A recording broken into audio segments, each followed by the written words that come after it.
Ассалаумағалейкум қазақ бауырым, сенімен бірге қазақша онлайн бизнес каналы. Сен бұл каналдан интернетте қалай ақша табуға болатынын біле аласың.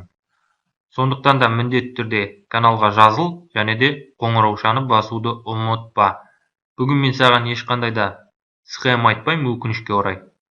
Бүгін тек қана өзімнің басымнан өткен оқиғаны айтып бергім келіп отыр. Бұл оқиға мен үшін өте үлкен сабақ болды, сол үшін осы видеоны түсіріп отырмын. Бұл оқиға 2017 жылы январдың аяғы жақтарында болды. Мен сол кездерде жұмыстан отпуск алдым. Егерде қандай жұмыс жасадың деген сұрағың болатын болса, қалаға су беретін мекемеде 4-ші разряд слесарь болып жұмыс жасадым. Айлығым 70 мың болды. В общем, жұмыстан отпуск алдым. Карточкамде 300 мыңдай ақша болды. Бір күні мен YouTube'да «Как заработать в интернете» деген запроспен бір видео тауып алдым. Ол видеода Игрун деген сайт арқылы видеоның авторы ақша тауып жатыр екен. Мен де сразу сол Игрун деген сайтқа тіркелдім, счетыма 5 мың ақша салдым. И мына ойынды ойнадым. 30 секундтың ішінде 5 мың теңге ақшаны ұттырып жібердім. Содан кейін тағы да счетыма 15 мың ақша салдым. Мына ойын тағы ойнадым. Тағы да ұттырып жібердім. Сосын құласам нардан құлайын деп счетыма 40 мың ақша салдым. Тағы да мына ойынды ойнадым. Тағы да ұттырдым.